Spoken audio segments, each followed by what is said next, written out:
Welcome to High Performance Hockey Podcast. Before we introduce this week's guest, today's question comes from Alex.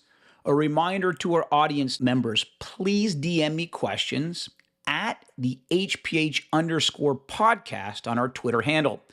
Alex asks, Coach, how as a young coach can I write better programs? And I'll say this, Alex, it's a great question. It's a broad question, so hopefully I'll answer it based on my experience and the mistakes I made. One mistake that I think I didn't recognize early in my coaching career is being a serial specialist. Coach Dan Pfaff calls them understanding your first principles. So what are those first principles? It's physiology, programming, psychology, physics, and biomechanics. Understand and dabble in all of those as they will help round out and create a BS meter for you down the road. A perfect example was a few weeks ago, I was sent a great research article from a colleague of mine on the Journal of Sports Medicine titled Optimizing Resistance Training for Sprint and Endurance Athletes, Balancing Positive and Negative Adaptations. Author was Bas Van Horen. Fantastic article talking about the adaptations to resistance exercise and those effects and potential ill effects of both sprint-based athletes and endurance-based athletes. And it talked at a granular level about adaptations. I think that was something that was important to me and now is very important to me as I've aged, that understanding of your first principles, in this case, physiology. How has that changed and shaped me? I used to think about the exercise first and how to progress that exercise. Now, as a coach, I think, what's the adaptation that I want to go for? Then what's the method I want to use? And finally, what's the exercise I want to use to try to get that adaptation?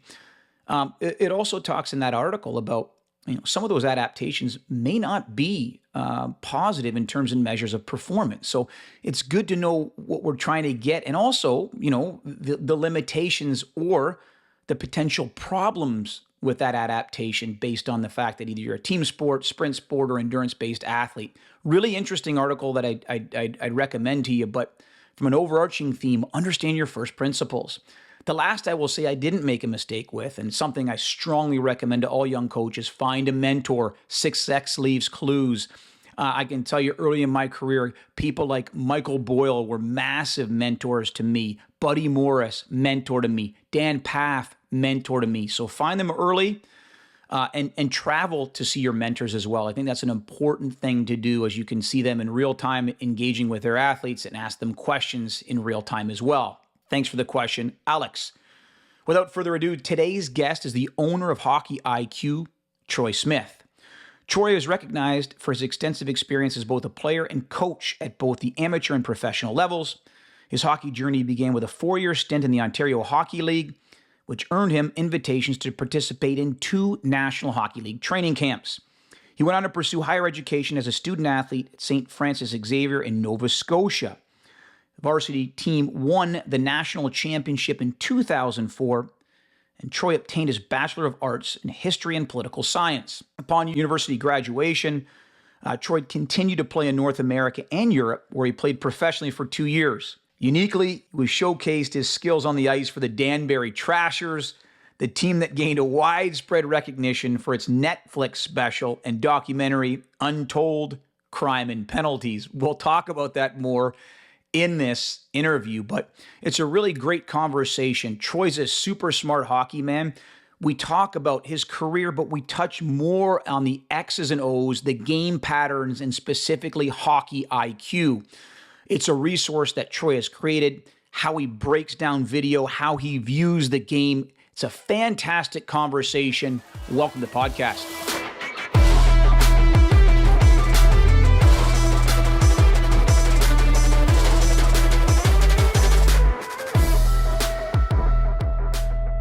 Welcome to the podcast, Troy. Thanks so much for joining us.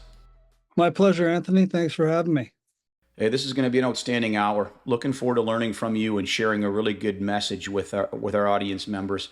I want to start rewinding back. I said this with Spotter. This is a time I had hair probably many years ago. You were still a player, okay? 4 years in the Ontario Hockey League, 5 years of college hockey, great pro career. And you had a lot of coaches that helped shape the way you look at the game now, looking back. Who were a couple of those coaches, and why were those coaches important to you during your playing time? When I look back, every coach was really important. You start even, when I think back to minor hockey, there was a gentleman named Brian O'Toole when I was 9 years old, and it was the first time I got a massive package, probably too much for us at the time, but Yeah, yeah. yeah, I really look back at that, and I remember there was the Oscar play and this play, and trying to study that as a young man. But it starts to teach you the importance of preparation. And then, I had my father who was influential as well.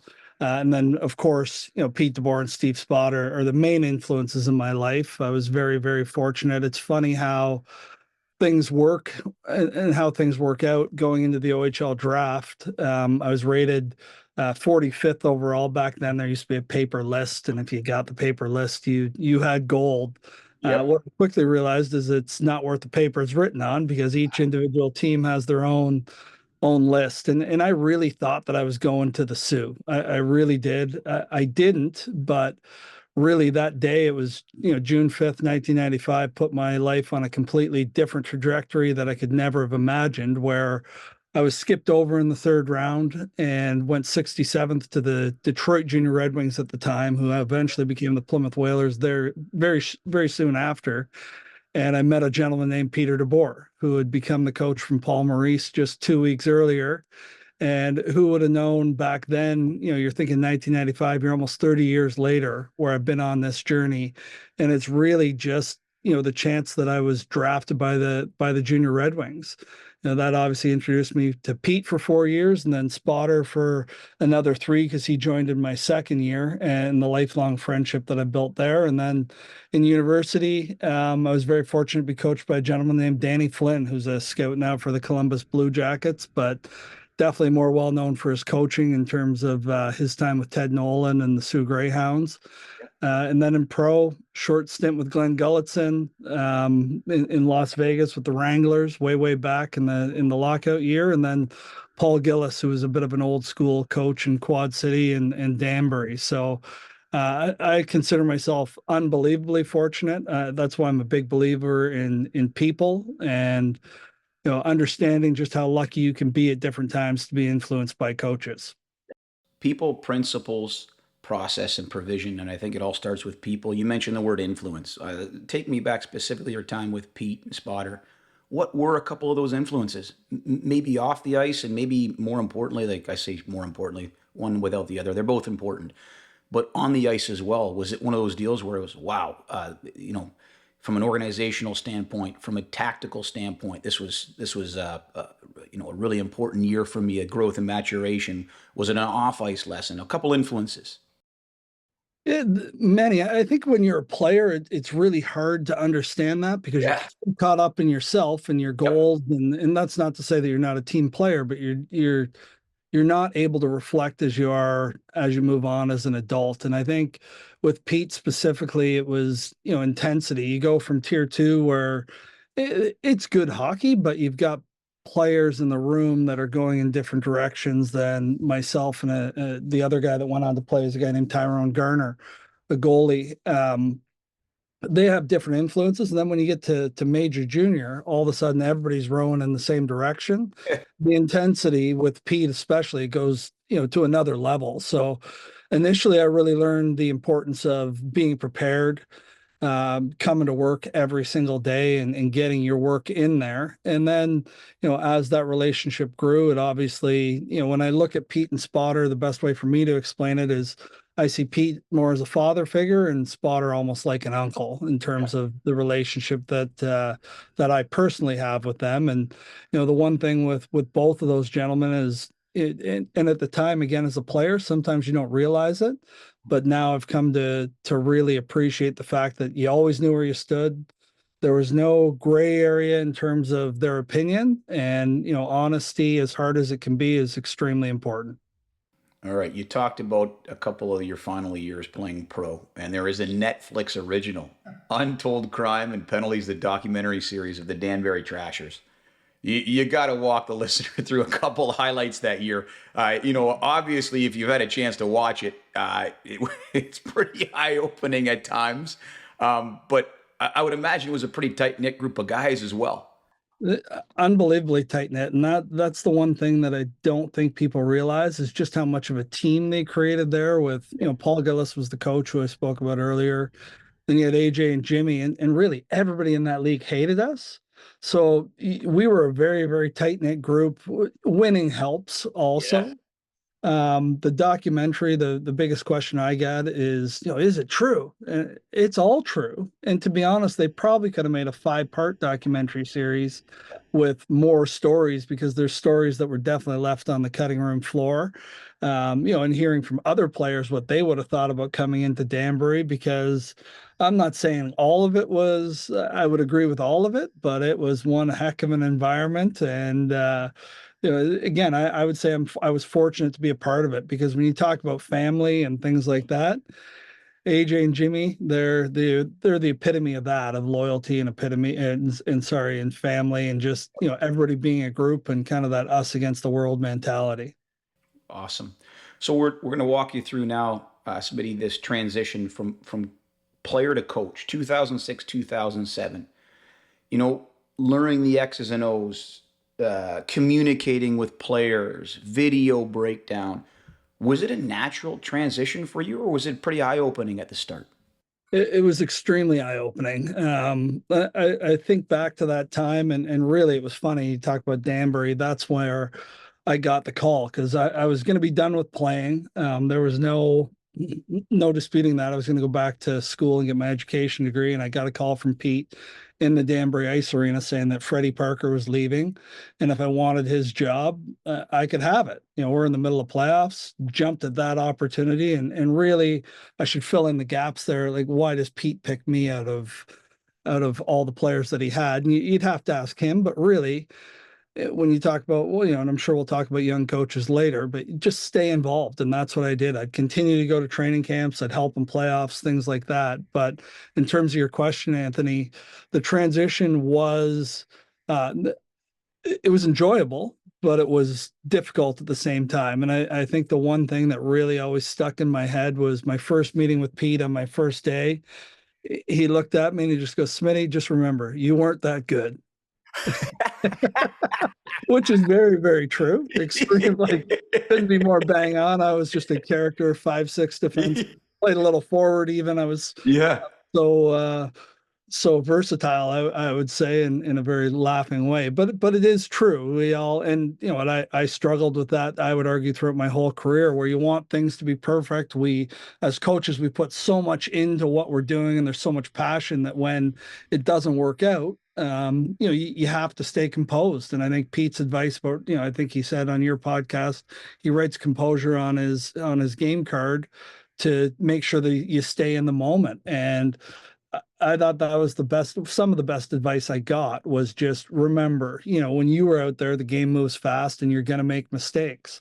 So there was that. Then I remember the Kitchener Rangers ran a hockey school every summer. So the first hockey school we ran, I get the first practice, and I think Spotter knew what he was doing. He set me up to teach me a lesson, and a great lesson, not no ill will towards it. So I had a great practice plan. It was phenomenal, Anthony. In my head, you should have seen these kids. They're going around. These parents are going to wish they'd paid twice as much. The value is going to be so good. And I came off the ice. I knew it was bad. And the power skating coach we had walks by. He goes, "Well, that was a debacle, wasn't it?" And he wasn't wrong. He wasn't wrong. So I quickly learned the importance of simplicity. And I continue that on. I run skates in the summer now for pros. And the simpler things are often a lot more effective. A pro wants to come out, they just want to work. Don't overcomplicate it, get their touches in, get their feet moving. And those are things that I had to learn quickly. And you know what, Smitty, not to interrupt, but we see that in strength and conditioning as well. Sometimes the young kids, they want to look on social media and see the fancy exercises and the flywheels and this. The reality is just a simple dose of basics. You see that now if you turn social media on, parachutes behind kids on the ice, speed ladders out on the ice, and you're like, wow, all the bells and whistles, but it's, the basics rule. And you see that lesson over and over again. I think as you age, you see it even more. Yeah, I think kids should go back and watch Rocky when you think about Yeah. that. They're out, they're training, he's training in the middle of the woods, nothing fancy. You don't need anything too fancy. What gets down to exactly what you need to achieve in the simplest form that you can then translate that into your game is really, really important in my opinion. And that is the age that we're drawn into right now, where the Instagram and all Yep. the fancy stuff, it's a highlight community at this Yep. point. Yep. And that's where as coaches and as players, we have to have them understand the importance of simplicity at times. I want to walk the listener as well through your growth in video. So you're 2006, 2007. You're new into coaching. You're wet behind the ears. Now, of course, you look and we'll talk about some of the resources that you've created here in our podcast with your video and your breakdown of your video. Certainly, that didn't come overnight, Smitty. So how did you evolve that craft? Well, I really have to credit Pete and Spotter. I remember my first assignment when I got on the job was I had to take a game between, I think it was Switzerland and Canada, and break down video on Yannick Weber, who we ended up taking in the import draft that year. And right there, Pete was like, okay, cut all his shifts, watch them, and then I want you to tell me what you see, which pretty intimidating when you're just fresh out of playing and you're looking at a coach as good as Pete. And that's really where, when you talk about development for coaches, if you're a head coach, you have to enable your assistants. And I know Spotter spoke to that with Pete, and Spotter treated me the same way that Pete did. So I started to learn that way. And then I actually lived with Spotter for the first few months of my coaching career, and we would watch games together. And he taught me how to do a pre-scout. Okay, this is what you're going to look for. You're going to look for a forecheck, neutral zone forecheck, or D zone, power plays, penalty kill, any sort of face-up. Pretty basic stuff. Yep. And then throughout those first couple of years, I would basically break down all of our video in the pre-scouts, present it to Pete. Most times it was way too long. I'd come in with 30 clips that I thought were important. Really, about 3 or 4 of them were, and break it down. So ultimately, it's like anything, without repetition and working at it. And I still work at it today. Actually, a good example of this is on Instagram. I'm obviously trying to promote my new brand, and I did a collaboration with a gentleman, a Leafs person, and the clip was too long for Instagram. So I have to learn now, okay, how do you pare this down? And that's really important for today's kids. So, it was just repetition. I grew to love it, maybe sometimes to a fault, but I just really see the value in video today, especially for young players. That's how they learn. They're visual learners. They're not as much, they're not as good at learning just by drawing on the board or us articulating a message as we could here on a podcast. You coached in the OHL. You coached Hockey Canada. You also coached Tier 2, and this was very shortly after the terrible tragedy in Humboldt. I can only imagine the emotion that went through the entire hockey community, not only the city. How did you navigate that, Troy? I mean, you come in the year after, correct? How? I mean, that's a tough.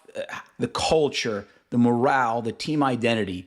Um, how did you navigate that year one? The way I've explained it to people, it's the hardest thing I ever did, but the best thing I ever did. Because number one, I wasn't really get paid. They covered my expenses and things like that. And I have to give some credit to Scott Barney. He was the head coach, now the head coach of Sudbury. He had kind of taken over. That's how I ended up there.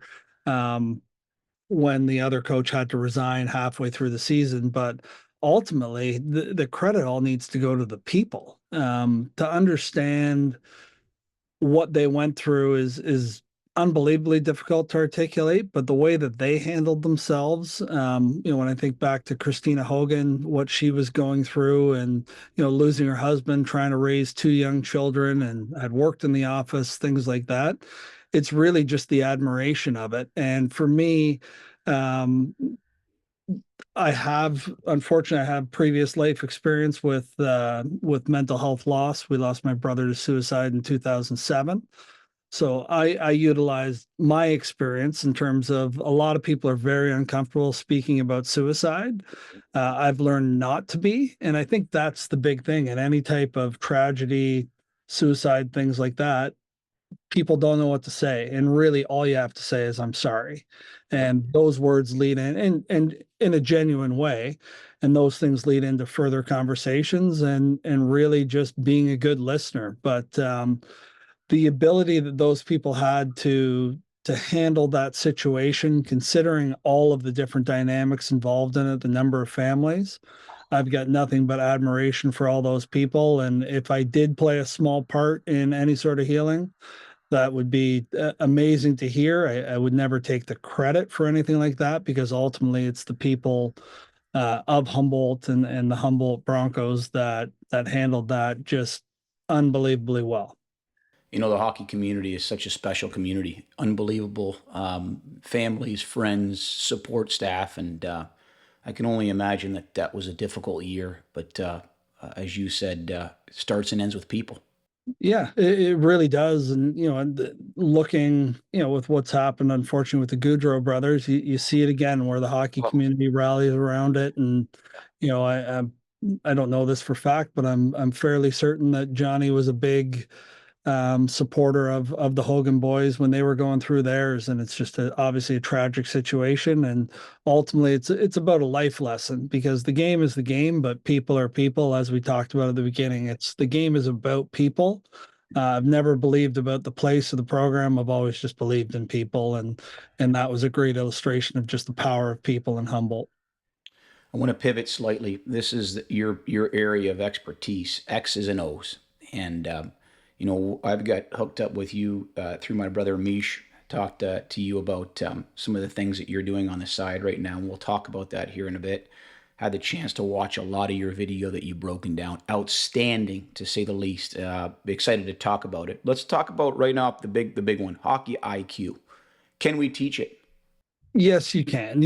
I'm not saying you can perfect somebody's hockey IQ, but you can definitely improve it. I don't believe the idea that you can't improve it. You can improve everything. If you believe that we can't improve hockey IQ, then we might as well just quit because Yeah. ultimately, you need to be competitive to be better. And I really believe that you can do it by teaching people to watch the game in a different way. And the challenge with hockey IQ is that I'm not sure that a lot of people really know how to measure it in Yeah. terms of, What? what is it? How do you quantify it?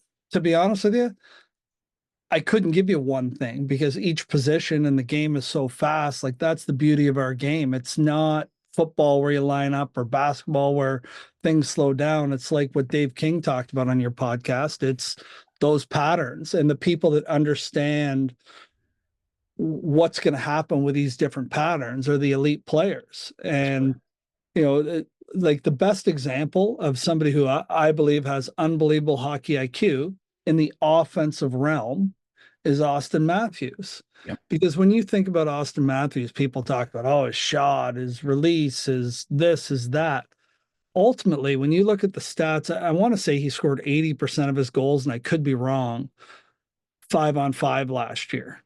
Okay, he's arguably outside of Ovechkin and maybe current day the best goal scorer Oh, in the world. yeah. How does he score that many goals 5-on-5? It's his hockey IQ to find open space that gives him that opportunity to use his skill, Yep. not the other way around. It's not the skill, it's the IQ to say, okay, this is where I'm going to go to get open. So true. You can be the fastest guy at the wrong spot. The other thing that you mentioned too is, and I think this is so interesting, right? And this is the difficult part for strength and conditioning coaches. The easy stuff to measure is the furthest away from the scoreboard. I can measure your vertical jump. I can measure your bench press and squat. But how can you? And there's an unbelievable quote, and I don't want to butcher it. Those who believe what cannot be measured doesn't matter also believe that what can be does. You're right, the stuff that cannot be measured, arguably, in my opinion, is the most important. It's hard to measure, though. Yeah, 100%. How do you measure somebody's heart, somebody's character? That's right. If you're a business owner, loyalty is so important. How do you quantify that? You can't Correct. quantify it at your cash till. That's right. quantify it. By actions, you see it, you build it, but it's not something that you can throw on a scale and measure it. 100%. I agree completely with that. Today's episode has been brought to you by Physical Preparation for Ice Hockey, Biological Principles and Practical Solutions, and the Gain Go Grow Manual. This is a 2-part book series exploring training the intermediate and advanced level players. Book number 1 explores training the intermediate player. Chapters include long-term athletic development, considerations, speed training, power training, strength training, and program design. The Gain Go Grow Manual explores training the high-performance hockey player. Chapters include biomechanics of ice hockey, considerations for high performers, minimizing adaptational risks while upsizing gains, the Gain Go Grow model, and example microcycles. More information can be found at Amazon.com. So this is a quote from the man himself, Dave King. And this was a previous podcast I did. And he's also a firm believer in hockey IQ and improving it. He said, and I'm paraphrasing here now, he said, you know, Anthony, for a young player, I'm not going to say I could turn a C- student into an A+ student, but I think I can turn him into a B student. And he talked about the use of video. And here's a quote from Dave King. He said, reoccurring game situations that happen all the time. There are patterns to the game that exist.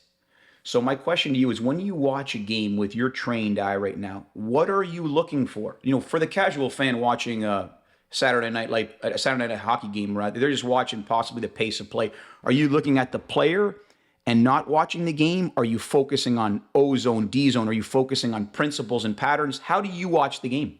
Well, you really can only watch, for the most part, one side of the puck. You're watching one team or another team, at least for me. And you might, out of the corner of your eye, see something and then rewind it. But the best example, and there was 2 goals on Friday night with what they call slash support. So to explain slash support, if you and I, if you're the left winger, I'm the right winger for our team, we're in the defensive zone.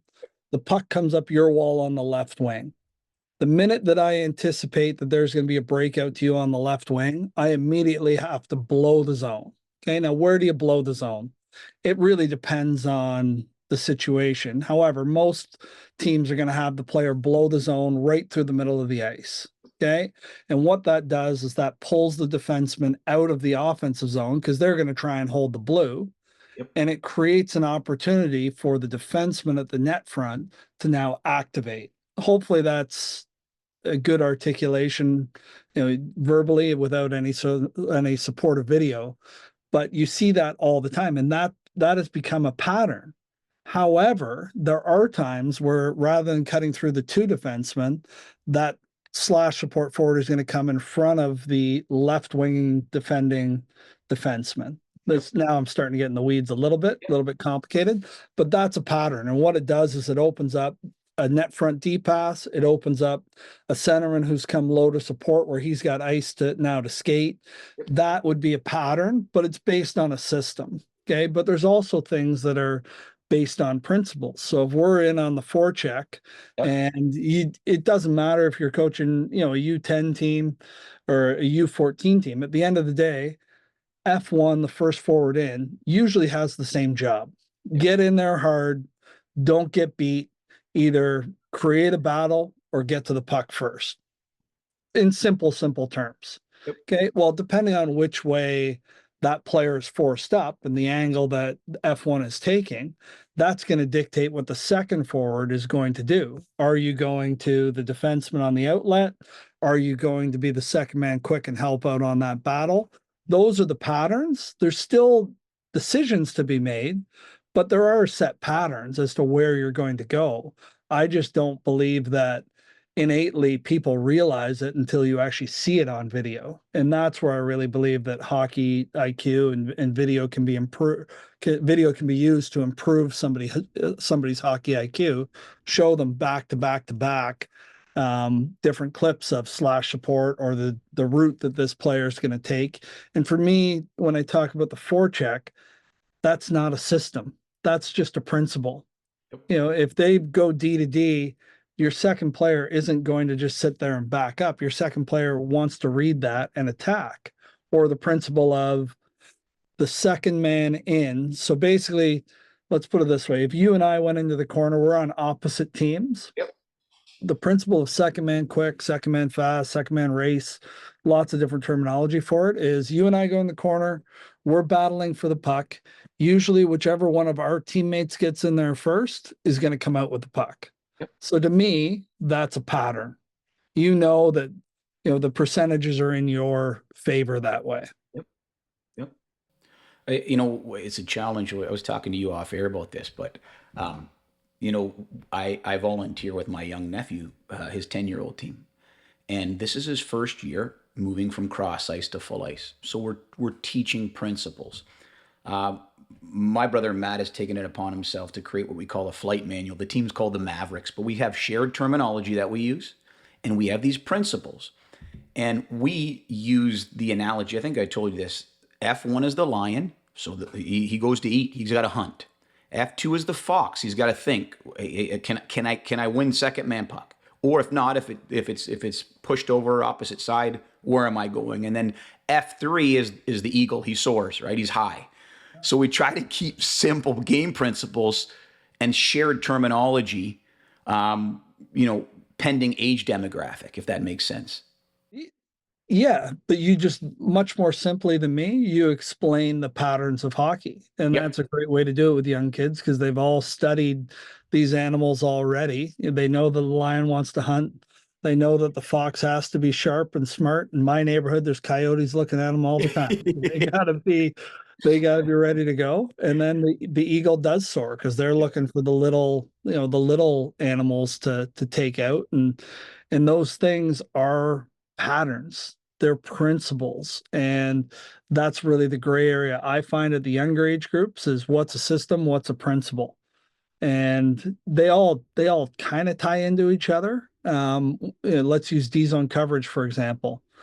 D-zone coverage at the higher age groups, you're going to start to talk about layers and this zone or quadrant, whatever you want to do. At the lower age groups, it's just about supporting, right? So if your player gets beat, you need to support that player and take the man, have a switch. It's all really builds into the greater systems, but those principles are so important. And that's what I've tried to do with Hockey IQ is create videos that articulate both of those messages. Some are very high level and some are very, very low level, just in terms of stick. And I talk about stick all the time, and I fully has a heartbeat. I watch him. It has a heartbeat. No, but you know who I stole that from? No. I stole that from Steve Staios, who's the president and GM of the Ottawa Senators. Yep. And he stole that from one of your former podcast guests, Craig McTavish. Here's how crazy it's interesting because I'm stealing it too. This is how we've taught with our kids, though. It's beautiful. Here's what we talk with the kids about. Your stick's a magic wand. Use it to steer. Yep. And then if you're the puck carrier, that puck's a piece of gold. Don't let anyone take your gold. Give it to your teammates, but don't just give it up. So use your magic wand. Keep your gold. These are, again, you're trying to get rudimentary, giving it down with the young kids, but it teaches the importance of making your body long, stick on puck, using your stick to steer. These are simple keywords for young kids. Yeah, no, there's all these things. Like we used to say, I don't know that it would work with today's kids. They don't know who Zorro is. Yep. We used to say, don't go into the corner in a contact game in Zorro where you make the Z with your stick. Go in and make contact with your stick down and stall the puck. Yep. And, when you talk about, you've stolen it now from me. Well, I stole it from Steve and Steve stole it from Mac T. It's not stealing. It's what hockey coaches do. And that's R&D, which is research and duplicate. Yeah, that's right. We don't design anything. We steal from each other all the time, but that's the beauty of the game. And it goes back to the people. We're generally speaking, hockey people are very sharing. We're not, business people per se, where we're sharks and we're keeping everything. We want to share that knowledge as much as we can. All right, I'm putting you in the spot here, and this is going to be challenging because I do want to talk about Hockey IQ and the video library that you've put together. That's just amazing, outstanding. The challenge here now is we don't have that video library. We're doing this. Most of us are listening through the audio. Okay, but I want to paint a picture, see if we can speak our way in a crisp fashion on these. I'm going to give you two conflicting. I say conflicting. Let's talk about really young kids, 10U, first year full ice, and let's talk about National Hockey League. Talk about patterns of play. And I realize every team may be different. You pick your team. I want to talk about D-zone concepts. So obviously the goal in general is eliminate time and space in the D-zone. For young 10-year-olds, I think you talked about that. Would you say support would be your big one? Support in D zone for sure. And just to go off tangent a little bit, the game is quite simple. Defensively, we want to eliminate time and space. Offensively, you want to create it. The challenge with offensively is you can create lots of time and space, but you're outside of that home plate area to score. Anyways, I don't want to dodge your question. I didn't realize there'd be a test here, Anthony, but that's all right. But no, it's still the simple concepts of, I would say, first of all, you need to know how to angle. I would argue that that's something that I learned a little bit too late in my career. Not that I didn't learn it, but it's an extremely important skill. Because if you're going to close quick, which is what you need to do, contact, non-contact, no whatever age, you want to get to that player quick. So you need to angle and close quick. And then you need to learn how to obviously stall the puck, but you need the support from your teammates. So where are your guys going to go? Are they going to melt ice in front? Are they going to be closer to the puck? Things like that. As you get to the older age groups, the way I would teach it would be much more of a numbers situation where, first guy in, we know that he's going to go in and close on that puck stall. Second guy is trying to be second man quick. He's the second layer of support. Third player in would be the third layer. A lot of teams now, but you still see it in minor hockey where they teach the defenseman stays in front. Yep. You never see that in the NHL anymore. And I don't think you really need to see it in minor hockey because that third player has to be in there so that when the second man gets the puck, they have outlet, right? And if you're in front of the net, you really only have one outlet, which is a long moving play. And then the fourth and fifth, depending on coach's decision, fourth and fifth would basically be your wingers coming back in. Do you want your fourth guy to go to the net front? Do you want your fourth guy to go to the wall? That's really a coach's decision. A lot of coaches will want their player to go back to the net front, protect the middle of the ice. However, when you talk about numbers 1, 2, 3, 4, 5, your first player back with the amount that defensemen pinch now very much could be a forward. And there's a great clip that we did last year of Nick Cousins where I thought it was the defenseman going back on the retrieval. And it was actually Cousins, an absolutely beautiful retrieval, great deceptive move, and put it back up the wall. But I hope that answered your question. But big time. And what's interesting? I'm just bringing it back to the 10U because this is where I'm at right now with my nephew's team. The majority of our practices is skill work, and obviously we'll do the some of the game principles in there as well, mixed in there. But talk about it. If no skill, no drill, and if you don't have the skill, it's hard to play any kind of zone, right? Angling, we've been working on all season, right? You see young kids wanting to skate north and south. You see young kids not putting stick on puck. You see young kids not steering and cutting off. And these are all challenges because they've never focused on that skill. But it's hard to play in the D zone if you don't have that skill established. 100%. And I think the skill that I would argue the skill that was most lacking for players coming into major junior would be their ability to play fast with the puck. And the reason why they couldn't is what I would call dust. Okay, so Anthony, you passed me the puck, and in minor hockey, you got all the time in the world to stick handle it 4 times and then move it. And it's just habits, and we all do it. I did it as a player. I still do it when I get out on the ice. Everybody wants to stick handle like Patrick Kane. But realistically, when you watch an NHL game, there's very little stick handling. They get the puck. If it's on their backhand, it's backhand to forehand and up. And that's a skill to break the habit of getting the puck, stick handle 3-4 times, because as you move up the ladder and the time and space becomes much more compressed, you need to be able to grab it and move it. And that for me is a skill that is lacking big time in minor hockey, but it's something that we don't think about a lot. Yep. Isn't it so true? Again, a lot of this stuff we're living through right now, but we call it don't polish the puck. And the fastest person on the ice is not you, it's the puck. Move it. The most important person's a person open, not you. uh, okay, let's talk about the neutral zone. And I get it may be difficult with a 10-year-old, but talk to me about just basic concepts, both at the youth level and then, you're looking now at the National Hockey League or college hockey. You know what, at the youth level and at the National Hockey League, I think one principle is the same. Okay. Every team, we talked about, it's great lead into what I just talked about. Every team wants to play fast. Yep. And what I mean by that is, either some teams don't want to give up the red line, they're going to dump it back in. Other teams were going to bring it back and they're going to make a play. But ultimately, as the other team, if we're the team that's transitioning, as the other team's coming out to face you, you don't want to give them time to set up. Yep. So that quick up play at U10, it's probably hard to go cross ice. Yep. Okay, but if you're F3 in the offensive zone, you got to get out as quick as possible and be an outlet for your defenseman. Yep. So ideally, the first defenseman that gets it can get it back up.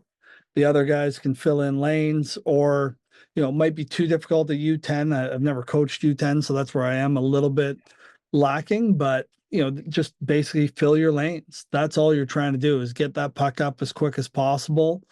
If they're skilled enough to get into different patterns, then that's different, right? Sometimes you do have to pull the puck back.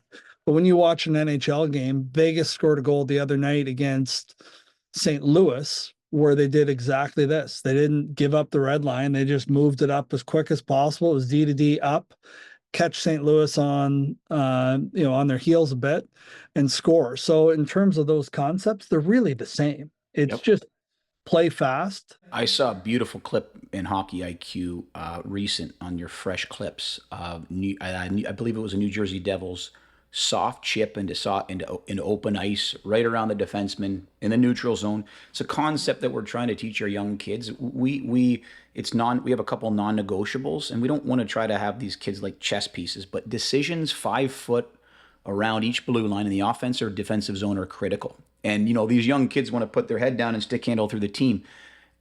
Giving the puck up there in those areas can be really dangerous, because you turn around, the game transitions and is down your throat. Saw a beautiful clip on Hockey IQ of that, but it's this idea of soft chip and skating to open ice for young kids, specifically in the neutral zone and heading on the attack. We try to reinforce, as opposed to putting your head down and coming up through what we call Main Street, Yeah. Exactly. But with a lot of traffic on Main Street. Yes, exactly. Yeah. Exactly. And that's another skill, is just learning how to use that puck to your advantage. And I know exactly which clip you're talking about. And there's actually a couple clips that people could reference right now. So we're recording this on October 13th. If you go to the October 12th game of where Mitch Marner scores.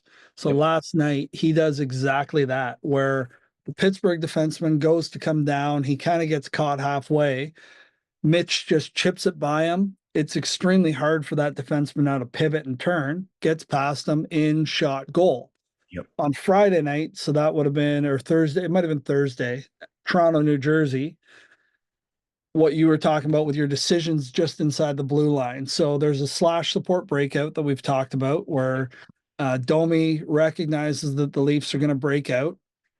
He slashes through the middle of the ice. As he crosses the blue line, it's a 1-on-2. At that point, and what I mean by 1-on-2 is he's the only guy in the offensive zone, and there's 2 New Jersey players. As he gets there, he's got a decision. He can dump the puck and go to get it back, or he can delay. He chooses to delay because he has the time and space. Yep. So there is a ton of different times. And I think if kids watch that, as players are coming through the neutral zone, so specifically on an entry, you want to watch 2 things. One, what decision does the puck carrier make? But does he make that decision based on support? If he has the support, oftentimes he's going to chip it, but that's where you really got to watch it, because if you want to become a much better player, much more effective player, I don't know what the stats are, Anthony, but you don't have the puck on your stick for that long in a game. Yeah. So really, to be more effective, what are you doing without the puck? Are you skating through to support the other players? Are you working to be the first one back in D zone? Little simple things, but there's a number of examples like that. But I just wanted to point to a couple examples that people would actually go to NHL.com, look at the clip, and understand what we were talking about in terms of the chip. And the Marner goal is a perfect example of that. And I want to get into hockey IQ, but just for the listener, Troy has put together, and the way the video's cut is just absolutely outstanding. The narrative, the clips, the slow motion, the circling, the drawings, but probably more importantly for me, the narrative. It is absolutely an outstanding resource, and not just for high level, National League, college, any and all age demographic. I'm using it right now with our team. We share it, my brother and I, the videos that you guys that you drop rather. It's just unbelievable, and it provides context, narrative, and great examples with elite video breakdowns. So, last one, let's talk ozone. Again, we talked about at the youth. We talked about the hunting and the support. National League, I know it depends, but I'd imagine it's very similar, right? Like F1 strong to the puck, depending on if it's a skinny forecheck or what it is you're running principle-wise. Yeah, first off, thank you for those very kind words. In terms of offensive zone, they really are the same concept that we've talked about here with the lion, the fox, and the eagle. Obviously, at a different level. I think the pattern that you see at the National League level that you don't see at the U10 level is when you go to your game today, Anthony, count how many times you're in the offensive zone, 2 players are in the corner by themselves, and F3 is on the far side of the post, waving their stick, hoping that the puck's going to get through about 6 different players to get to them. Yep. At the NHL level, you see a lot of people would call it come to the puck or supporting the puck, where F3 is actually really close. And the idea is that if they move it up the wall, F3 is right there to break it up. Those shorter passes are much more effective, and you utilize the defenseman more. But to your question on the patterns, they're the exact same. It's just perhaps a little bit more finely tuned. If you're doing a skinny forecheck, what you mean by that, Anthony, is players are coming from the middle ice, and coaches will have different responsibilities for each player. Your classic 1-2-2 would be first player in, second 2 players at the boards, just sealing those walls. But ultimately, the decision is still the same. Whether you're skinny or whether you're a wide 1-2-2, it's still lion is in. The fox is usually on the strong side. He's got to think, and F3 is going to soar to the middle of the ice. On a 2-1-2, it's a little bit different. So a 2 would be the 2 forwards go directly at the defenseman. So they're more like 2 lions. And then you have one eagle soaring would be your F3. And then I would argue that your foxes would be your 2 defensemen who they're reading whether or not they can come down the wall. Love it. Okay. Scan, hunt, reload, support. These are all shared terminology that we as coaches have put together for our 10U team. Having the goal being is if you're yelling something on the ice, no one's gonna. We're not hearing full sentences. There are keywords that kids can pick up. They know what they are. Do you find that works at the National League level, college level as well? And if so, what are some of your shared terminologies? And I watch your videos and I'm stealing a lot of this stuff, right? Just the way that you communicate and break down the video. But do you believe in that shared terminology as you were a coach? You have to have that shared terminology. I believe it's Pete that says, the best way to play fast is by playing with a plan, right? So you're eating that structure, but your plan needs language, right? So whether it's a bump would be maybe a reverse play. An over is we're going D to D over. Middle, right? Nipple might be a funny word for some people, but I've heard the nipple a ton where that's the face-off dot. That's where the guy is. So if you're on the boards and I'm screaming at your nipple, you know that you can just throw it into the middle of the ice. It's something that, especially in today's world with cell phones and the texting and communication is much harder. But when you think about it, and the example I would always try to use with my nephew and when I did minor hockey practices or do minor hockey practices is they all play video games. They got their headphones on and they talk like no tomorrow on those things. Yep. So why are we not doing it on the ice? It's really like a sixth man, but knowing that terminology, making sure the kids understand it, so that you as a coach, if you just wanted to yell, a bump is the thing that keeps going, you can yell it from the bench and they know that's what we're going to do. Right. And it just makes the game way, way faster. And it's absolutely imperative as you get to the higher levels. Love it. Talk to us, talk to the listener about Hockey IQ, your vision, what it is you're doing, the project, etc. So it started really with my brother, who was coaching my nephew. My brother's he played in the OHL, he played in the Quebec League, knows the game, won a national championship with me at university, but just simply doesn't have the time to create videos that are for his team. So what I've done is I've created a website with a library of over 360 clips now. It is still a little bit in the beta stages in terms of the utilization of it, but the concept is that kids are visual learners. I wanted to create a library or an encyclopedia using the knowledge that was passed on to me to be able to pass on to minor hockey coaches and then in turn to their players. What I'm trying to accomplish in the clips is to make it longer than what you see on TV, because God bless the color commentators on TV, they got about 15 seconds. Yep. So longer than what they can give in terms of detail, but short enough that it's digestible. So I try to keep each clip, minute and a half, including the stops, the zoom ins, things like that, and create a library where people don't have to look far. If you got a long day at work and you know that you want to work on the bumper on your power play, you can go on the site. All the clips are filterable. You can find them and choose which clip or clips you're going to show to your team. So a really easy access, and use the knowledge that I've been fortunate enough to gain over my time in the game.